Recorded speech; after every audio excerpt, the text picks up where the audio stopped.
الحمدللہ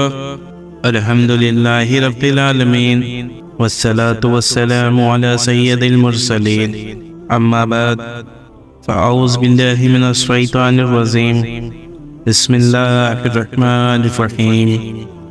حضرت عمر رضی اللہ تعالیٰ عنہ فرماتے ہیں کہ جب میں کلمہ شہادت پڑھ کر مسلمان ہو گیا تو میرے اسلام قبول کرنے کی خوشی میں اس وقت جتنے مسلمان حضرت ارقم رضی اللہ تعالیٰ عنہ کے گھر میں موجود تھے انہوں نے اتنی زور سے نعرہ تکبیر بلند کیا کہ اس کو مکے کے سب لوگوں نے سنا، اور یہ نعرہ تکبیر میں نے آپ کو بتایا ہے کہ یہیں سے ہمیں ملا ہے۔ میں نے رسول اللہ صلی اللہ علیہ وسلم سے عرض کیا کہ یا رسول اللہ صلی اللہ علیہ وسلم، کیا ہم حق پر نہیں ہیں؟ حضور صلی اللہ علیہ وسلم نے فرمایا کیوں نہیں، کہ ہم بے شک ہم حق پر ہیں۔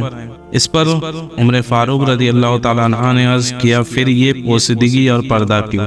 اس کے بعد ہم سب مسلمان اس گھر سے دو صفیں بن کر نکلے۔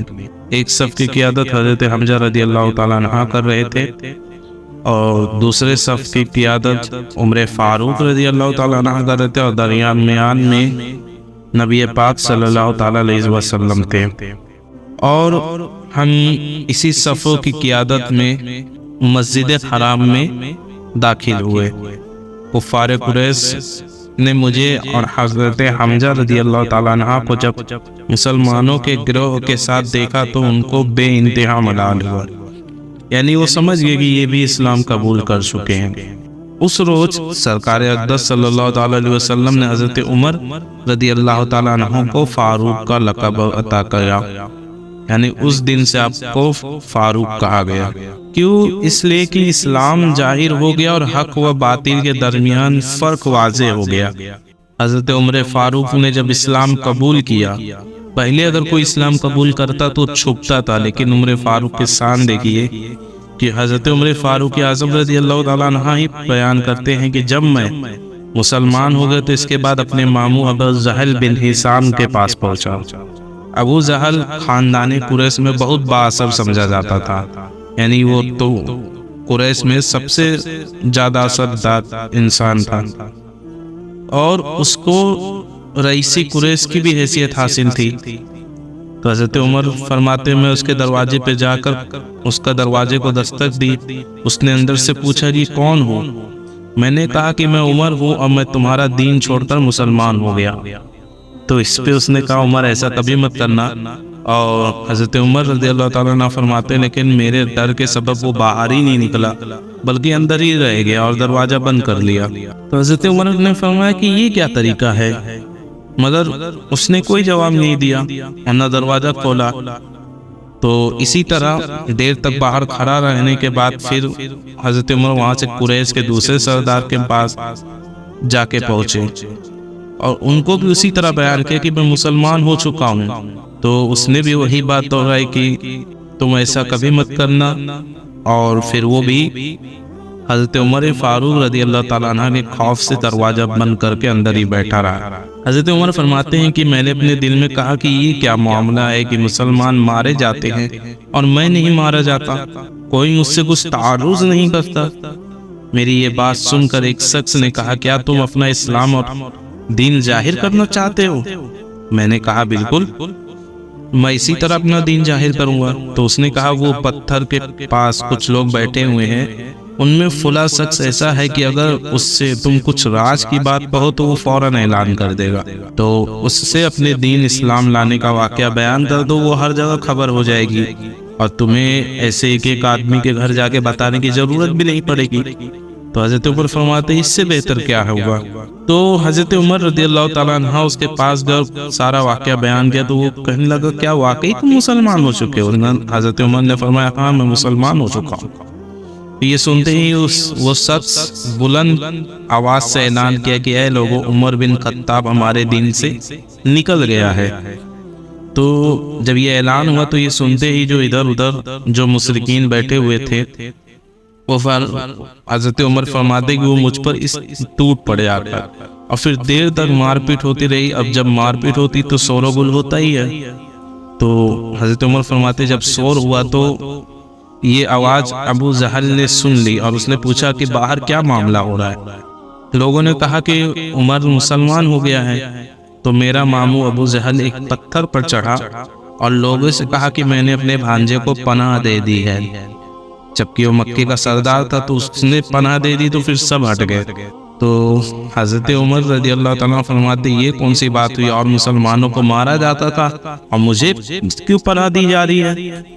تو حضرت عمر فرماتے میں ابو جہل کے پاس پہنچا اور میں نے کہا زوارکا رد علیکا، یعنی تیری پناہ تجھے میں واپس کرتا ہوں، مجھے تیری پناہ کی ضرورت نہیں ہے۔ اور عمر فرماتے پھر کچھ دنوں تک یہ مار پیٹ کا سلسلہ جاری رہا، یہاں تک کہ خدا تعالیٰ نے اسلام کو غلبہ عطا فرما دیا۔ اور میں نے آپ کو پہلے بیان کیا ہے کہ حضرت عمر وہ شخص ہیں جن کے اسلام قبول کرنے سے اسلام کو عزت ملی۔ کس طرح یہ آپ سنتے جائیے، آپ کو خود پتہ چلے گا۔ حضرت ابن مسعود رضی اللہ تعالیٰ عنہ سے روایت ہے کہ وہ فرماتے ہیں کہ حضرت عمر رضی اللہ تعالیٰ عنہ کا مسلمان ہونا اسلام کی فتح تھی، ان کی ہجرت نصرت الہی تھی، ان کی خلافت رحمت خداوندی تھی۔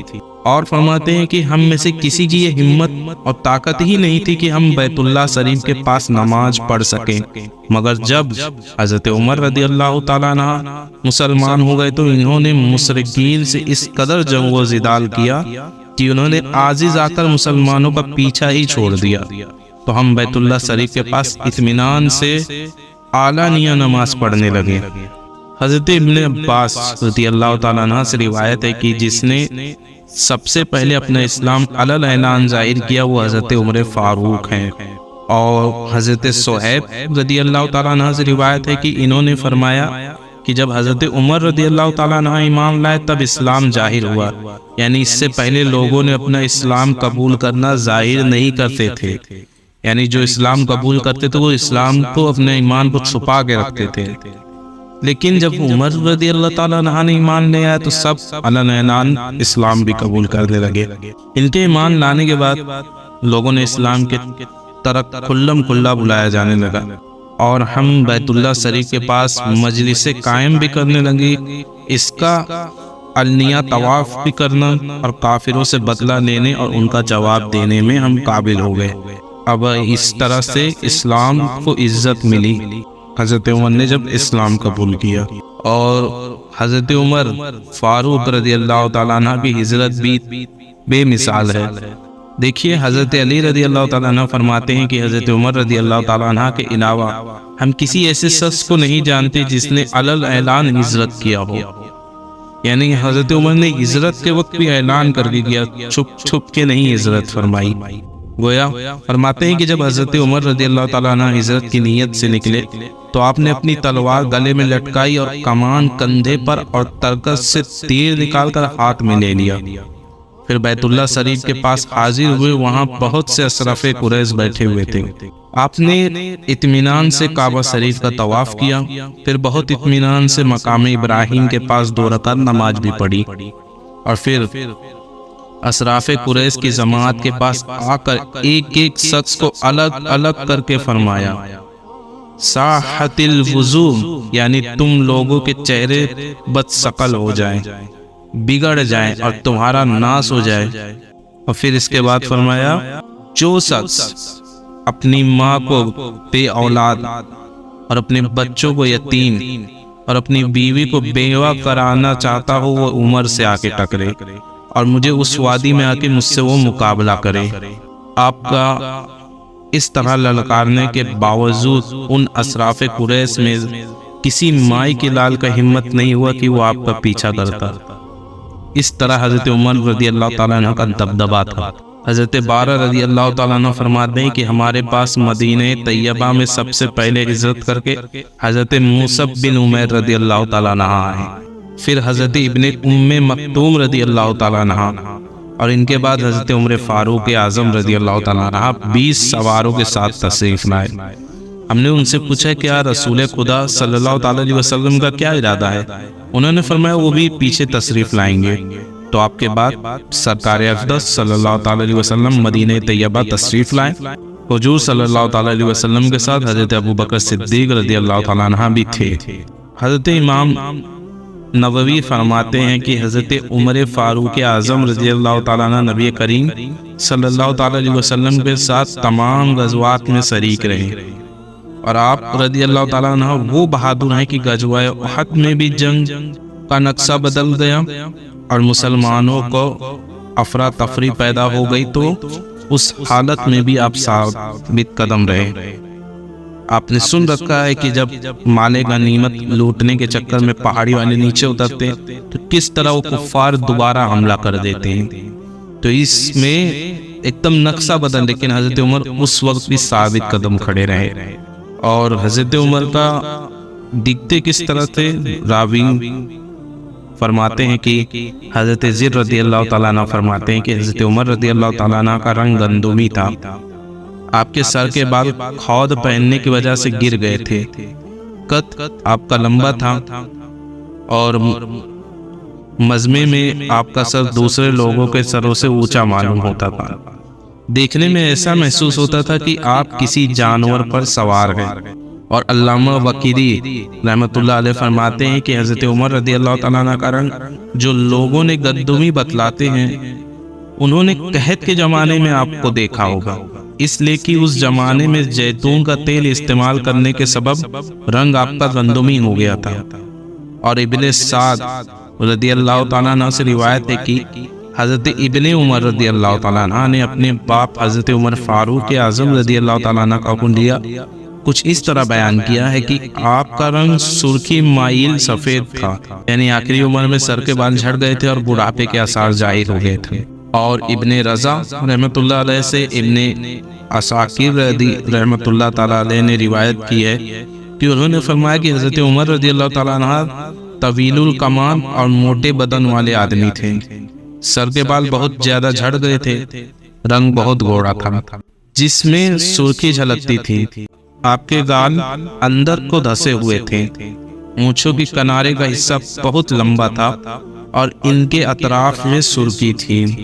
ناظرین، یہ حضرت عمر فاروق رضی اللہ تعالیٰ عنہ کا حلیہ بتایا جاتا ہے حدیثوں، اور حضرت عمر فاروق اعظم رضی اللہ تعالیٰ عنہ کے شان میں کچھ بہت فضیلتیں والی حدیثیں بھی سرکار مدینہ نے فرمایا ہے، جس میں سے پہلی حدیث تو ترمذی شریف کی ہے کہ سرکار اقدس صلی اللہ تعالیٰ علیہ وسلم نے ارشاد فرمایا، لو کان بعدی نبی لکان عمر بن خطاب، یعنی اگر میرے بعد کوئی نبی ہوتے تو وہ عمر ہوتے۔ سبحان اللہ، یہ ہے مرتبہ حضرت عمر رضی اللہ تعالیٰ عنہ کا کہ اگر نبی کرم صلی اللہ تعالیٰ علیہ وسلم خاتم النبیین نہ ہوتے تو آپ نبی ہوتے۔ اس حدیث شریف میں حضرت عمر رضی اللہ تعالیٰ عنہ کی فضیلت کا عجیب الشان بیان ہے۔ اور حضرت عائشہ رضی اللہ تعالیٰ عنہ سے روایت ہے کہ رسول خدا صلی اللہ تعالیٰ علیہ وسلم نے ارشاد فرمایا، انی لا انظر الی شیاطین الجن والانس قد فروا من عمر، میں بلا صبح نگاہ نبوت سے دیکھ رہا ہوں کہ جن کے شیطان بھی اور انسان کے شیطان بھی دونوں میرے عمر سے خوف کھاتے اور بھاگتے ہیں۔ یہ رعب اور دبدبہ حضرت عمر فاروق اعظم رضی اللہ تعالیٰ عنہ کا ہے کہ چاہے جن کا شیطان ہو یا انسان کا، دونوں اب سے ڈر کے بھاگتے تھے۔ مدریز البحا ذل دوم اور صفحہ 426 میں ہے کہ حضور صلی اللہ تعالیٰ علیہ وسلم نے فرمایا کہ عمر مجھ سے ہے اور میں عمر سے ہوں، اور عمر جس جگہ بھی ہوتے ہیں وہاں حق ان کے ساتھ ہوتا ہے۔ حضرت ابو سعید خدری رضی اللہ تعالیٰ عنہ سے بخاری و مسلم میں روایت ہے کہ رسول اکرم صلی اللہ تعالیٰ علیہ وسلم نے فرمایا کہ میں سو رہا تھا تو خواب دیکھا کہ لوگ میرے سامنے پیش کیے جا رہے ہیں اور مجھ کو دکھائے جا رہے ہیں۔ وہ سب کرتے پہنے ہوئے تھے، جن میں سے کچھ لوگوں کے کرتے ایسے تھے جو صرف سینے تک تھے اور بعض لوگوں کے کرتے اس کے نیچے تک تھے۔ پھر عمر بن خطاب کو پیش کیا گیا تو جو اتنا لمبا کرتا پہنے ہوئے تھے کہ زمین پر گھسیٹتے ہوئے چلتے تھے۔ لوگوں نے عرض کیا، یا رسول اللہ صلی اللہ تعالیٰ علیہ وسلم، اس خواب کی تعبیر کیا ہے؟ تو حضور صلی اللہ تعالیٰ علیہ وسلم نے فرمایا کہ اس خواب کی تعبیر ہے دین، یعنی اس حدیث شریف میں اس بات کا واضح بیان ہے کہ حضرت عمر فاروق رضی اللہ تعالیٰ عنہ دینداری اور تقوی سیاری میں بہت بڑے ہوئے تھے۔ ترمذی شریف میں حضرت ابن عمر رضی اللہ تعالیٰ عنہ سے روایت ہے کہ رسول اللہ صلی اللہ تعالیٰ علیہ وسلم نے فرمایا ان اللہ جعل الحق علی لسانی عمر و قلبی، یعنی اللہ تعالیٰ نے عمر کی زبان اور قلب پر حق کو جاری فرما دیا ہے۔ مطلب یہ ہے کہ حضرت عمر فاروق اعظم رضی اللہ تعالیٰ عنہ ہمیشہ حق ہی بولتے ہیں، ان کے قلب اور زبان پر باطل کبھی جاری ہی نہیں ہوتا۔ اور طبرانی اوسط میں حضرت ابو سعید خدری رضی اللہ تعالیٰ عنہ سے روایت ہے کہ سرکار اقدس صلی اللہ تعالیٰ علیہ وسلم نے ارشاد فرمایا من ابغض عمر فقد ابغضانی ومن حب عمر فقد احبانی، یعنی جس شخص نے عمر سے دشمنی رکھی اس نے مجھ سے دشمنی رکھی، اور جس نے عمر سے محبت کی اس نے مجھ سے محبت کی۔ اور خدا تعالیٰ نے عرفہ والوں پر عموماً اور عمر پر خصوصاً فقر و مباحت کی ہے۔ جتنے انبیاء کرام علیہ السلام دنیا میں مبعوث ہوئے، ہر نبی کی امت میں ایک محدث ضرور ہوا ہے، اور اگر کوئی محدث میری امت میں ہے تو وہ عمر ہے۔ صحابہ کرام رضی اللہ تعالیٰ عنہ نے عرض کیا کہ یا رسول اللہ صلی اللہ تعالیٰ علیہ وسلم محدث کون ہوتا ہے، اس کا مطلب کیا ہے؟ حضور صلی اللہ تعالیٰ علیہ وسلم نے فرمایا کہ جس کی زبان سے ملائکہ بات کرے وہ محدث ہوتا ہے۔ اور شاعر نے یہاں فرمایا کہ وہ عمر جس کے ادا پہ شیدا شکر، وہ عمر جس کے ادا پہ شیدا شکر، اس خدا دوست حضرت پہ لاکھوں سلام۔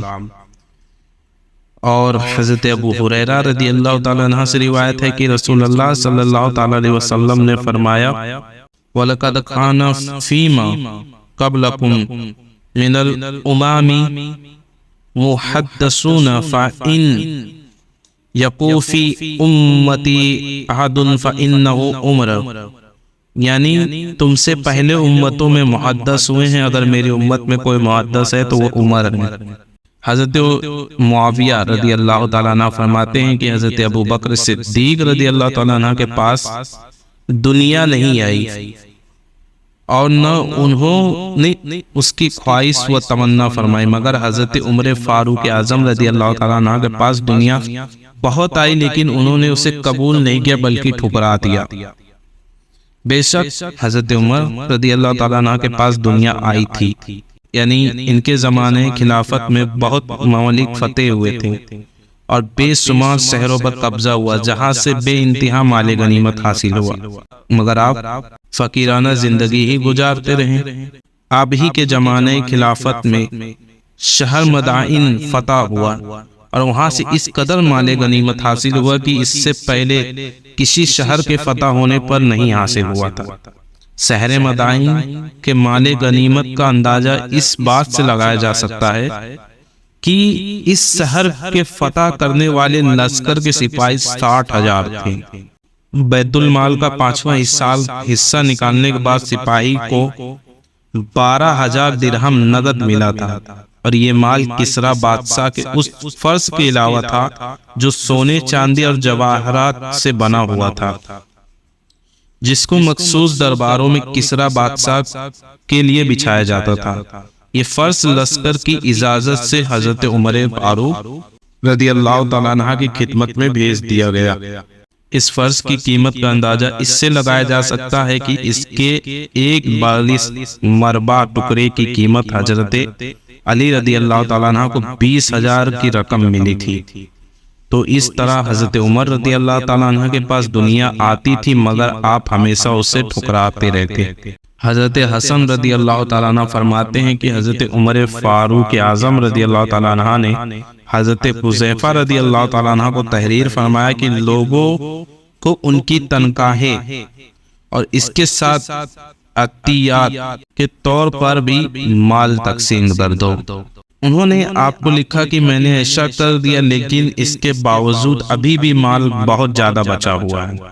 تو حضرت عمر فاروق رضی اللہ تعالیٰ عنہ نے ان کو تحریر فرمایا کہ کل مال غنیمت میں ہے جو خدا تعالیٰ نے مسلمانوں کو دیا ہے، لہٰذا وہ سب مال انہی میں تقسیم کر دو، اور وہ مال نہ عمر یا اس کی اولاد کو نہیں ملنا چاہیے۔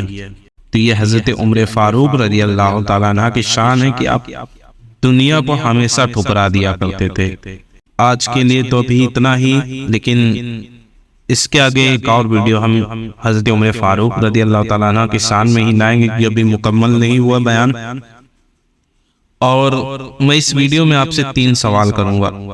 اگر آپ نے یہ ویڈیو یہاں تک دیکھ لیا ہے تو انشاءاللہ آپ وہ تینوں سوالوں کے جواب دے دیں گے، کیونکہ میں نے بیان کے درمیان وہی بات بتائی ہے جو سوال میں کر رہا ہوں، تو آپ اس کا جواب کمنٹ میں ضرور دیجیے گا۔ سوال نمبر 1 کہ حضرت عمر رضی اللہ تعالیٰ عنہ نے کس شان سے عزت فرمائی، نیز اس موقع پر کفار قریش کو آپ نے کیا فرمایا؟ اور دوسرا سوال ہے کہ مدینہ منورہ کس ترتیب سے صحابہ کرام علیہم رضوان ہجرت کر کر پہنچے؟ اور تیسرا سوال، حضرت عمر رضی اللہ تعالیٰ عنہ کا حلیہ مبارکہ بیان فرمائے، نیز جو لوگ آپ کا رنگ گندمی بتاتے تھے اس کی وجہ کیا تھی؟ تو یہ 3 سوال ہیں۔ اگر آپ نے ویڈیو مکمل دیکھا ہے تو ان تینوں سوالوں کا جواب انشاءاللہ آپ کمنٹ میں دے دیں گے۔ اور میری دعا ہے کہ اللہ جو باتیں بتائی جائیں اسے سننے اور سمجھنے سے بہتر عمل کرنے کی توفیق اور رفیق عطا فرمائے۔ السلام علیکم ورحمۃ اللہ وبرکاتہ۔